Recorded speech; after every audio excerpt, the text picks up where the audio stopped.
Well, last week we deviated from the plan. We're back on plan today. So we're in 1 Corinthians. If you would, turn to 1 Corinthians chapter 3. 1 Corinthians chapter 3. What we know about this church is they are God's church, but they are a church with some problems. They've got lots of problems. And Paul doesn't mind telling them about their problems. In fact, Paul has been telling them for a couple chapters now about one of their problems, and that problem he's been telling them about has to do with personality cults or personality worship. You know, some said, I'm of Paul. Some said, I'm of Apollos. Some said, I'm of one of the other apostles. Some said, I'm of Jesus Christ. And Paul has been talking about, especially in the first part of chapter 3, he's been talking about how this was symptomatic of their immaturity. That's what we talked about the last time. They were immature. They should have been eating meat, but they were drinking milk. They were having pablum because they were immature in the faith. And the symptom of that immaturity was their personality worship. Now he's been using the illustrations of farming concerning this. He talked about the fact that he planted and, Apollos watered and God gained the increase. He's used an illustration of the feeding of young children. Now he changes the illustration from planting to something else, to building a house or building the church of God. So,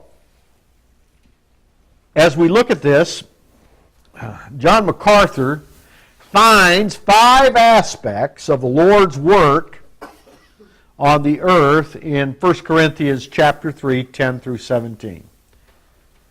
These are, number 1, the master builder. Number 2, the foundation. Number 3, the materials. Number 4, the test. And number 5, the workman. Let's look at this passage and these 5 different aspects of the work of Christ. So turn with me to chapter 3, verses 10 through 17. According to the grace of God which is given unto me, as a wise master builder, I have laid the foundation, and another buildeth thereon. But let every man take heed how he buildeth thereupon. For other foundation can no man lay than that which is laid, which is Jesus Christ. Now, if any man build upon this foundation gold, silver, precious stones, wood, hay, stubble, every man's work shall be made manifest, for the day shall declare it, because it shall be revealed by fire, and the fire shall try every man's work of what sort it is. If any man's work abide, which he hath built thereupon, he shall receive a reward. If any man's work shall be burned, he shall suffer loss, but he himself shall be saved, yet so as by fire.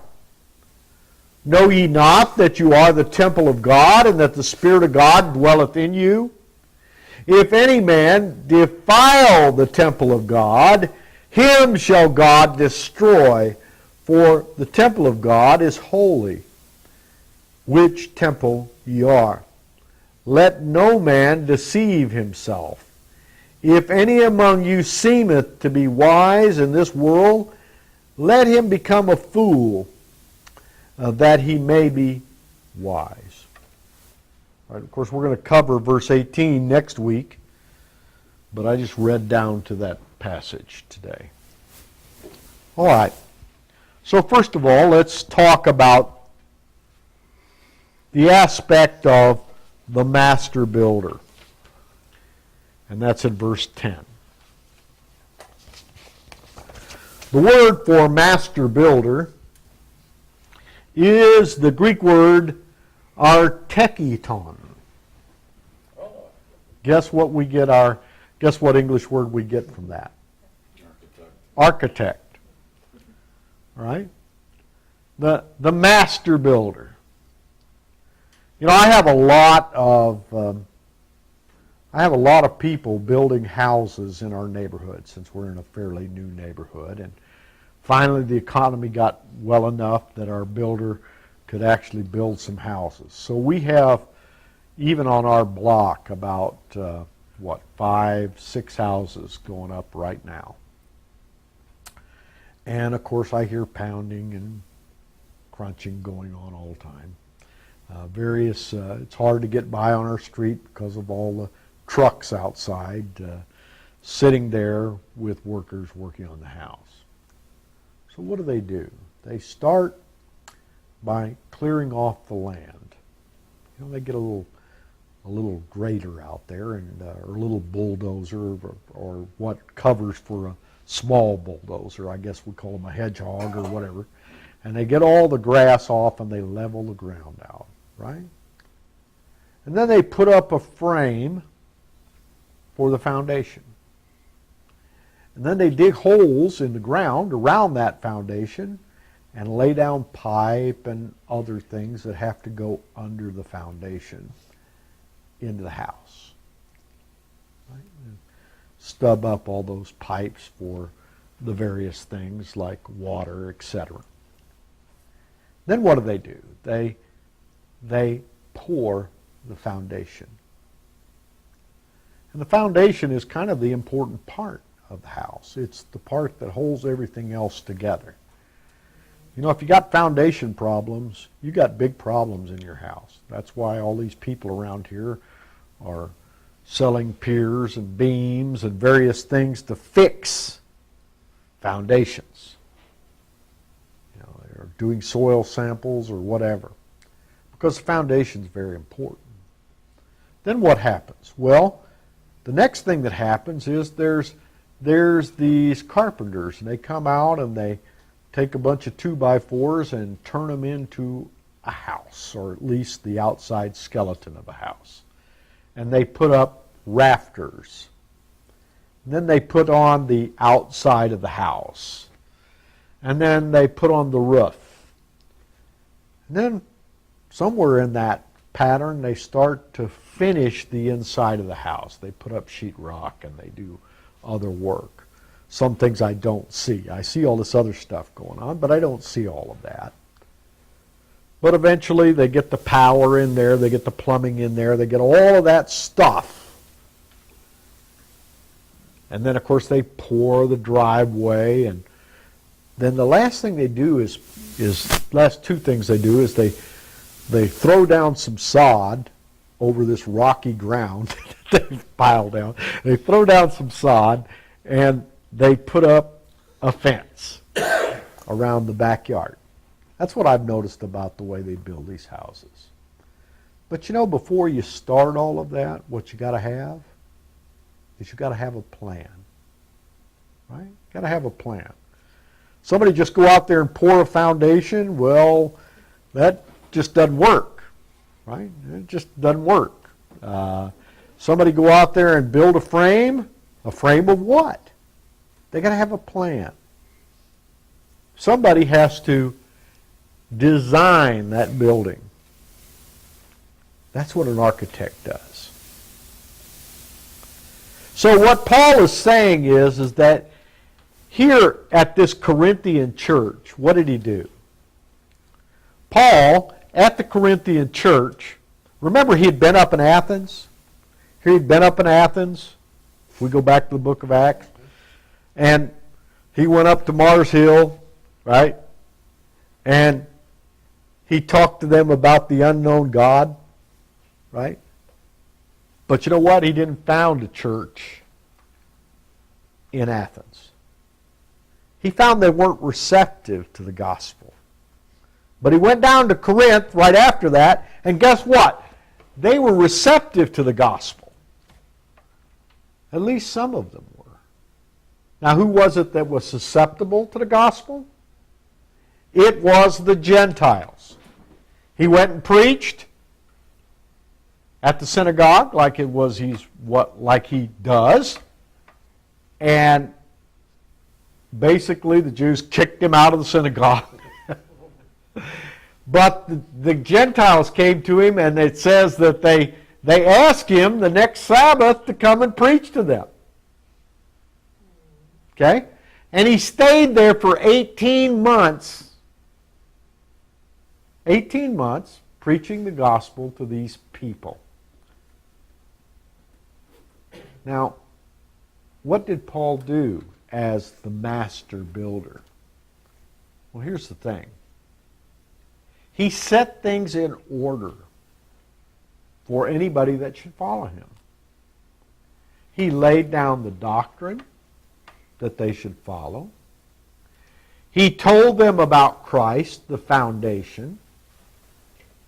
He spent time helping them to understand the correct practices that should be for a New Testament scriptural church.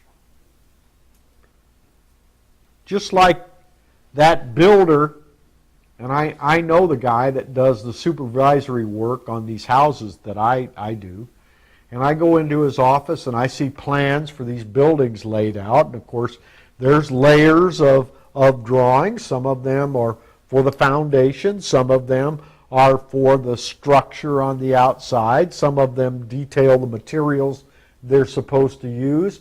Well, that's what Paul says he did, was he set down the orderly fashion in which the building should be built. You know what Paul also says, though? I want you to notice in verse 10, it says, according to the grace of God. Now, Paul, in and of and by himself, was the master builder of nothing. It is by the grace of God which God had given to him to do the job of the master builder. Okay? So,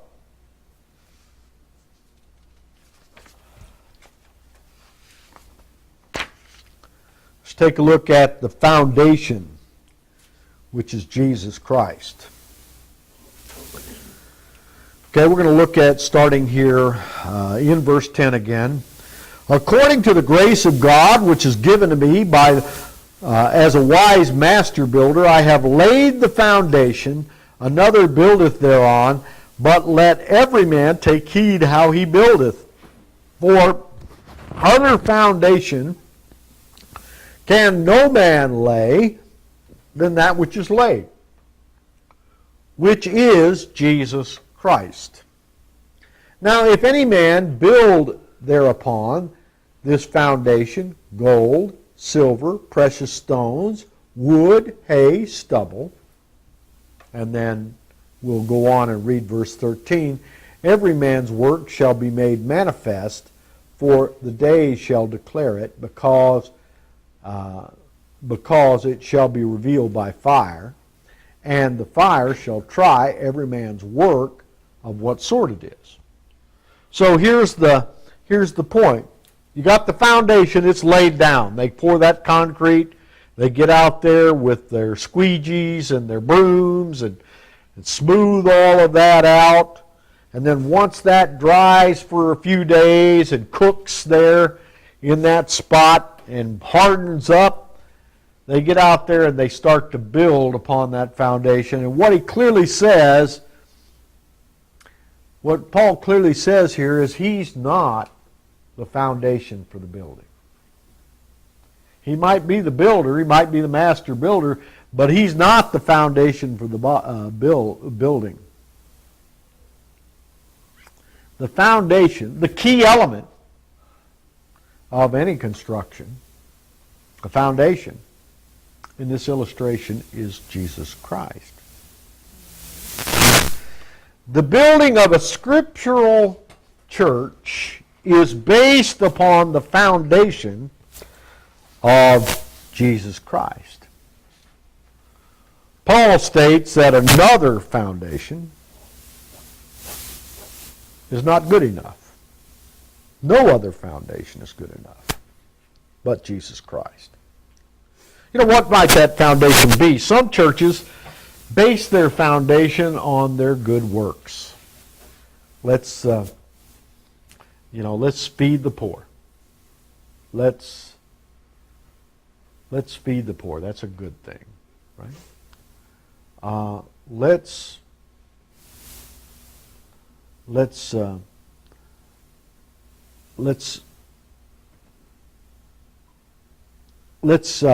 base our religion on works of the law. I know some churches like that. They're adherent to, and not only legalistic in the Jewish sense, but legalistic in other ways, by their ritual, etc. That's more important to them than the gospel of Jesus Christ, than upon the doctrines that make a church scriptural. You know, Paul said that he based his doctrine on Christ and Him crucified. In other words, the cross of Christ and Jesus Christ Himself has to be the basis of any scriptural church.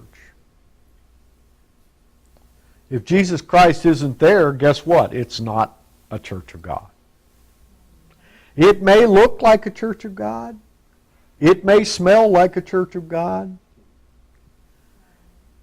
But it doesn't have the foundation of God's church. In our house where we lived in Arkansas, when we moved in there was this there was a shelter out back. It was a shed. But it was a nice shed. It was built out of metal, etc. And I cut some windows in it, and I replaced part of the floor, or I put another layer on the floor of plywood, and I made it into an office of sorts. After about 8 years of living in the house, I found that termites had eaten the floor completely underneath my nice linoleum or whatever I'd put down. I don't remember what it was I put down. Maybe it was tile. Guess what? I didn't have a good foundation on that building. And I really didn't check to see what the foundation was like when I went in and refinished the bottom floor. I just put more plywood on and cleaned it up, and I made a nice building. But your building's only as good as your foundation. And even though I made it look pretty, even though I made it look good, even though I put joists on that roof that would never fail, because I had to go fix the roof. That was one of the things I had to do. I put up 6-inch 12x6s up on the roof and made my joists out of that. I had a great roof, had a poor foundation. So no matter how well it looked as a building, no matter how the floor looked, It was built on another foundation. The foundation was dirt. The previous owner had just put dirt out there. You know, hadn't bothered to pour a foundation for this building. Well, guess what? If I try another foundation besides Jesus Christ to build my church on, it's not God's church, no matter how pretty I make it look. Right? So, one of the things he warns the people of here is that they need to be careful. They need to be careful how they build on God's foundation of Jesus Christ. They need to be careful. That's the warning in this passage.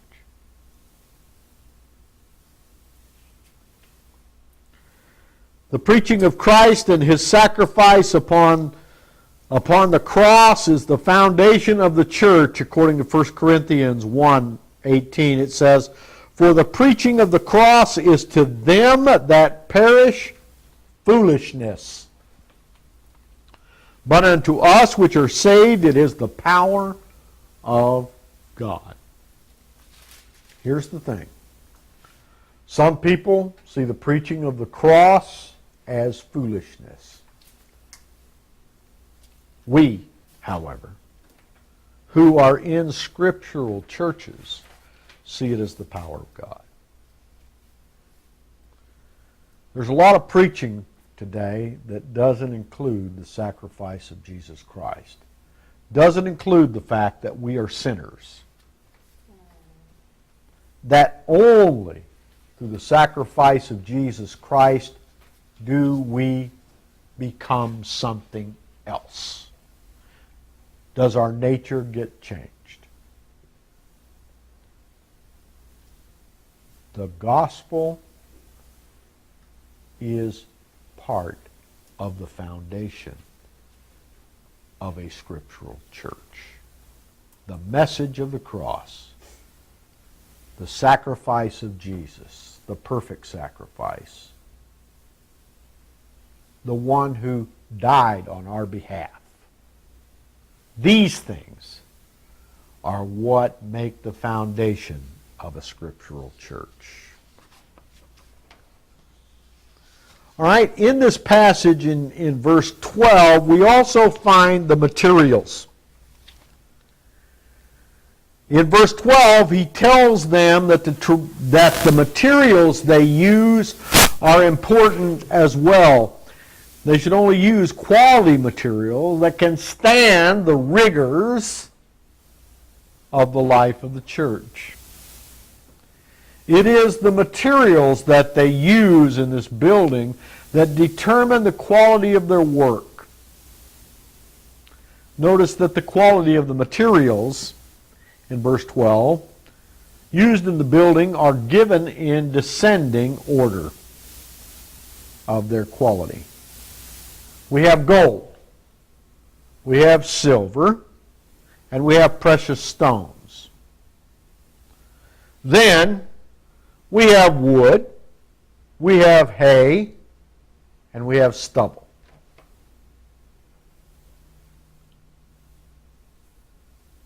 The materials, the quality of the materials you use in building upon God's foundation is important. One of the other, let's see if I've missed it here. Oh, in verses 10 through 11, we have other builders. So I skipped down to verse 12, but I should have got the other builders. Let's take a look. It says the next part of the building in this passage is done by others. Apollos and etc. Paul warns all builders to be careful of how they build upon the foundation of Christ. MacArthur makes the point that the word to build here, or buildeth in King James, is a present active indicative. in Greek. Now that may be meaningless to you, but I'm going to tell you what it means. Since that's what my degree is in, I'll just use my degree here. In Greek, that is a progressive verb. What do I mean by progressive? Well, how do I translate it? Here's how I was taught to translate it. You use a present form of the word to be and an ing form of the verb. Okay, so in this case, it's a singular. So it's he, or one, the one who is building. The one who is building. Now, what do I mean when I say it's progressive? Well, MacArthur says it this way. It's a verb with continuous action. Since the days that Paul wrote these words, people have been building on the foundation, which is Jesus Christ. Very simple. All right? Now here's the other part of that. You build, I build, we all build on that foundation. Every man, every person is responsible for building on this building. Now, the issue with that is this. The issue with the fact that every person is involved in the building of the church of God is this. You and I have a responsibility. We have a warning given to us by Paul that we need to be careful how we build. Throughout history, since Paul's day, the work of building the church of God, or the churches of God, continues. We continue that work today. We are the other builders. We must be careful how we build thereupon. Okay, now we've talked about the materials. The materials that these other builders use. You know, I've seen some houses. My grandmother on my mother's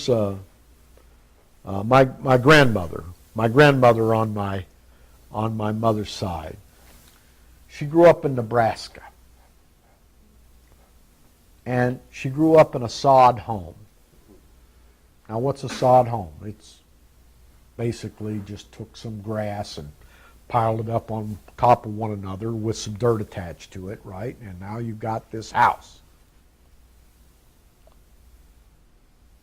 It's made out of certain material. Now, I could build a house out of grass. I've seen out in the West where they've taken, and some Navajos have taken bales of hay, essentially, and put stucco on the outside of them, and essentially they've insulated their house with hay. Okay, well, that's probably good enough in the desert. I'm not sure. Adobe brick, what is that? That's some mud, maybe with a little clay in it, right? And what? Stubble or something kind of hold it together. Pour it into a brick frame. Well, that's pretty cheap material for it. But they do last a long time. There's some of those buildings out there been hanging around since, the 19th century. Every building uses various qualities of materials. But here's the key. Someday, those materials used will be tested. And those that survive tell about the quality of the builder's work.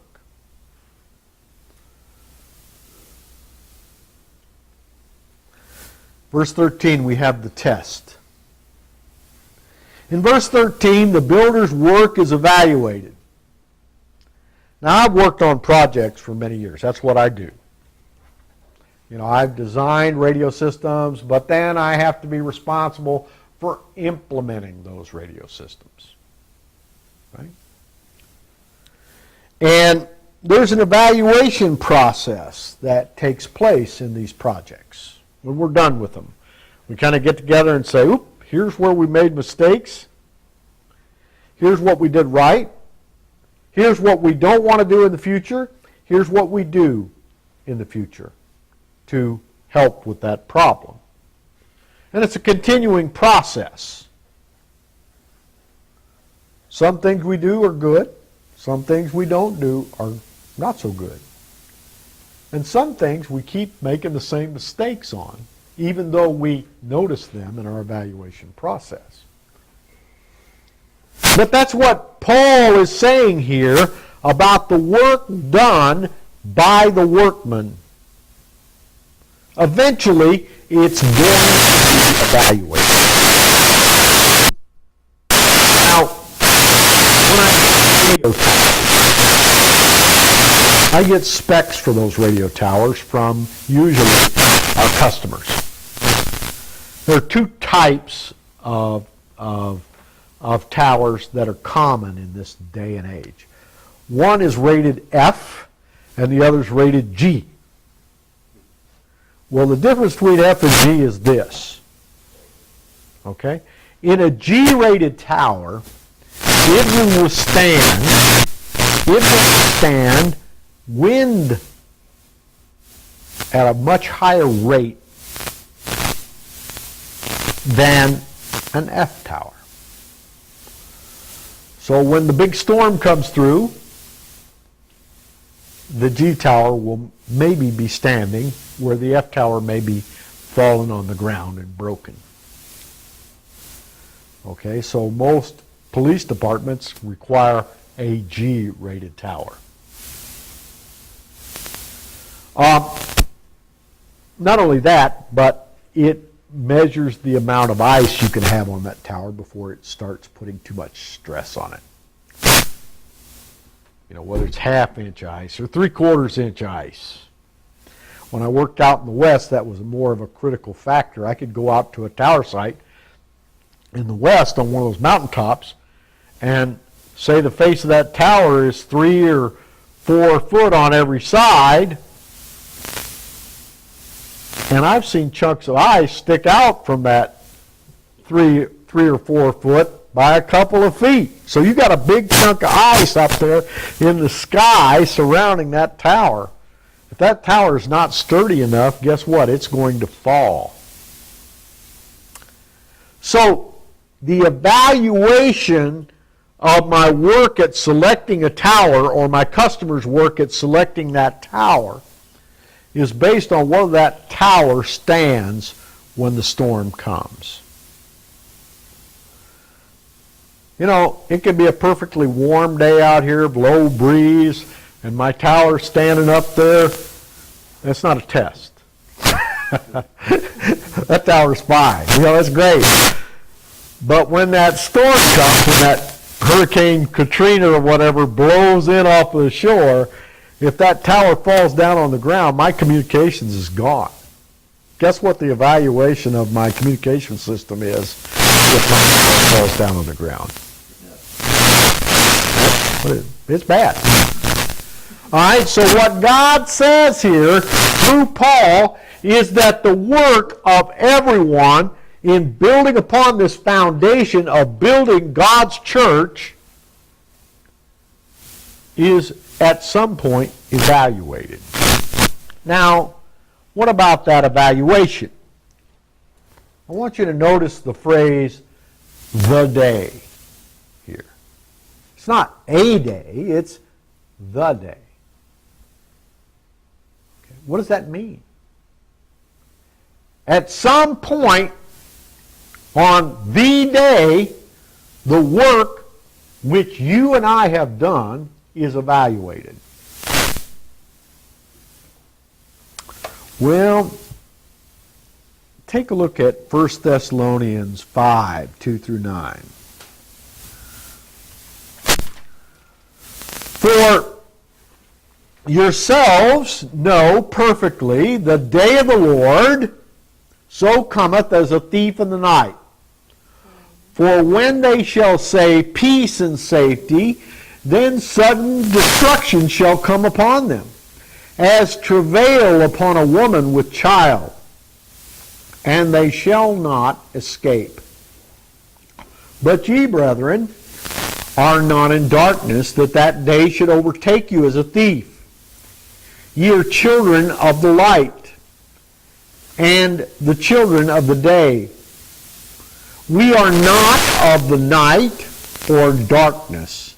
Therefore, let us not sleep as others do, but let us watch and be sober. For they that sleep in the night, and they that be drunken, are drunken in the night. But let us who are of the day be sober, putting on the breastplate of love, and the helmet, and for a helmet, the hope of salvation. For God hath not appointed us to wrath, but to obtain salvation by our Lord Jesus Christ. So what is the day it's speaking about here? It's the day of God's judgment. It's the day of the Lord, as talked about in Scripture. It is that time when, according to Revelation chapter 20, verse 12, it says, and I saw the I saw the dead, small and great, stand before God, and the books were opened, and another book was opened, which is the book of life. And the dead were judged out of those things which were written in the books, according to their works. Now, I'm not saying that works are a requirement for salvation, but what I'm saying is that there is a judgment based on what you do in this life. And there's certainly a judgment based on how you build on the church of God. And that's what Paul is talking about here. The work will be complete.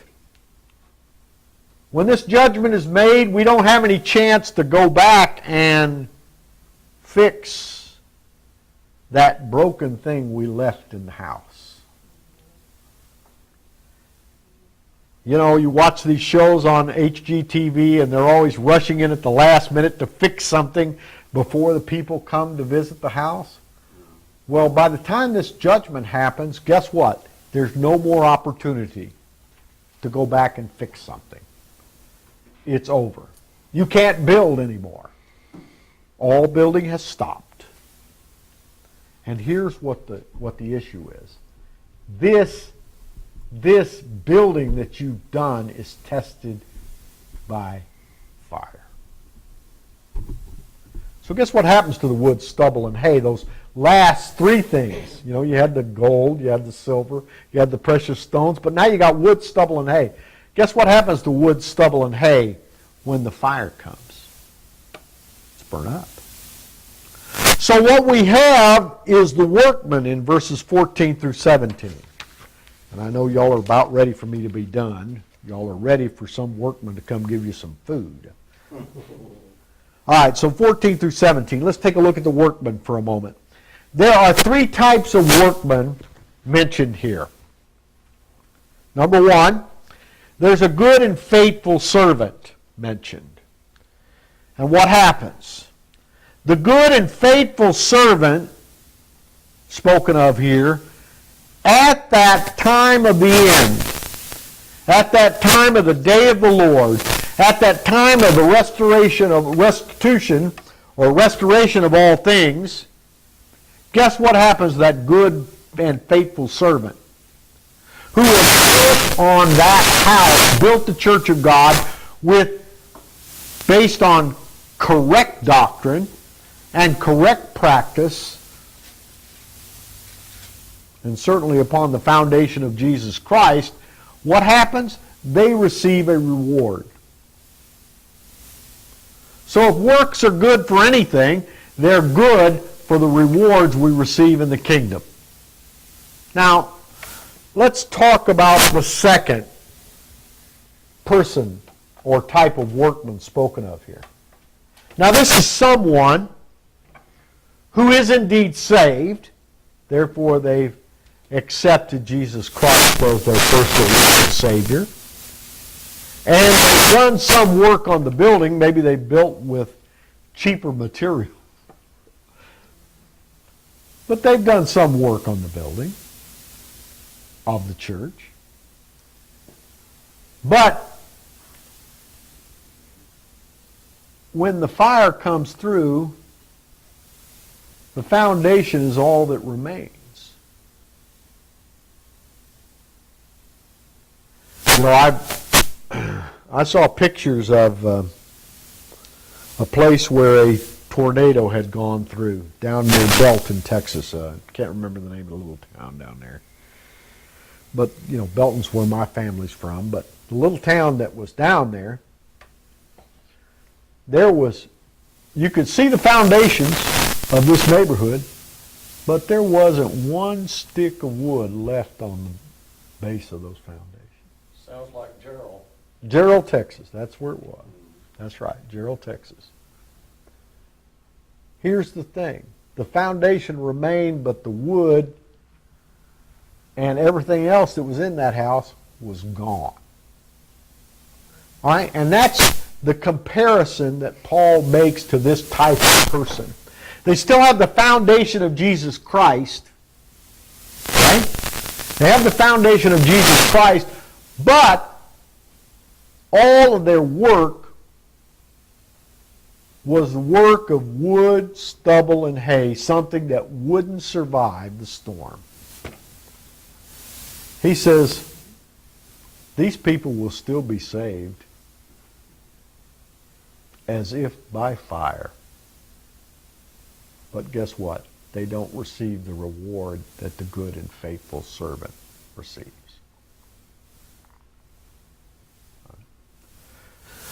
Now the last type of workman is spoken of in verses 16 and 17.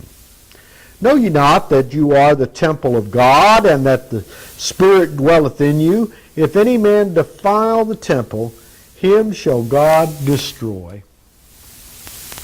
For the temple of God is holy, which temple you are.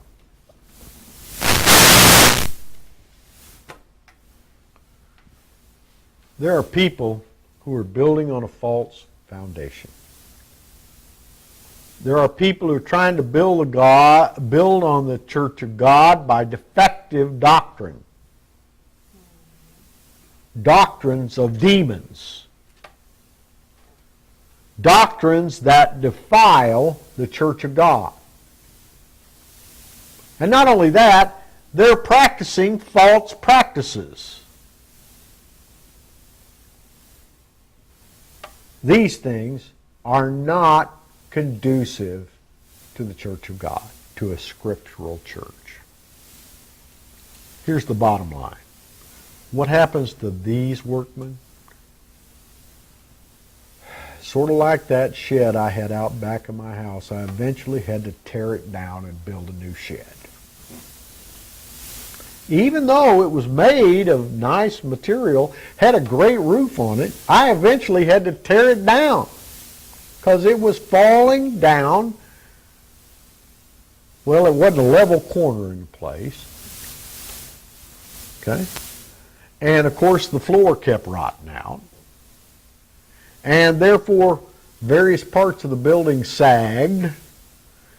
I had to destroy that building and put up something else so that I could put my mower in it. Well, that's what happens to these workmen.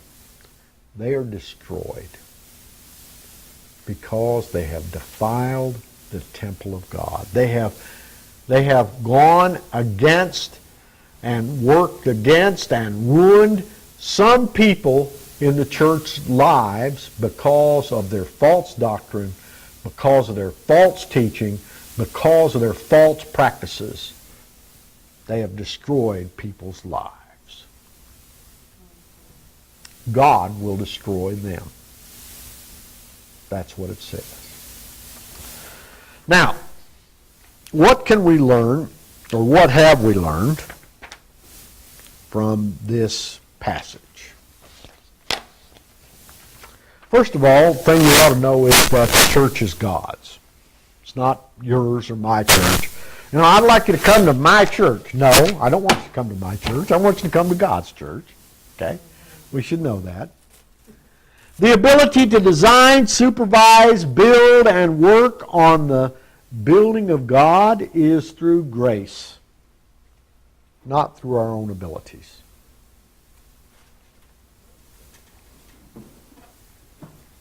The building of the church of God requires many roles. It is to be done in an orderly fashion. We should understand the role that God has given us to perform. The building of God's church is to be done with the best materials, correct doctrine, correct practice, based on grace and truth. Everyone in the church is building currently on the foundation of Christ. How we build determines our reward. The day of the Lord will evaluate our work, and God's reward or lack thereof will be handed out. Destructive and defiling work,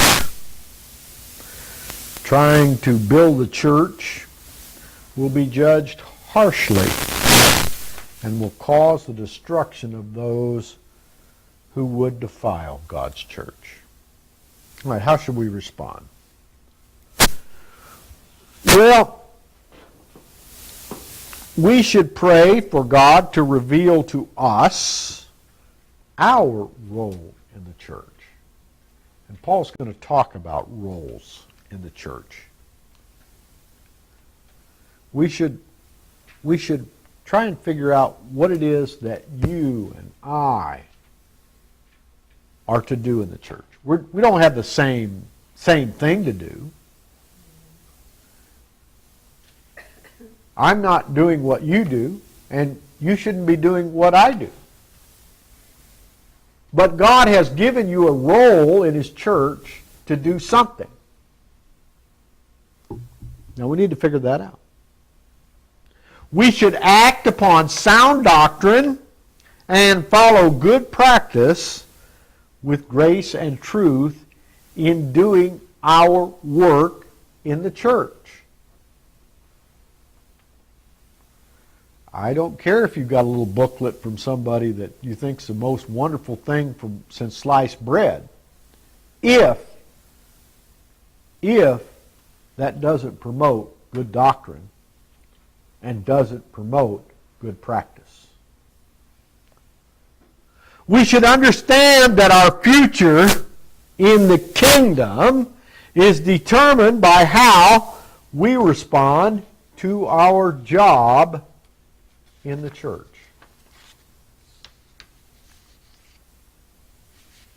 And lastly, you're saying, boy, it's 20 after. I'm glad it's the last thing. Lastly, we should be careful not to defile the work of God by promoting false and profane doctrine or practice. Those who do so will be destroyed by God at the time of the restoration of all things. Brother David, Sister Nina,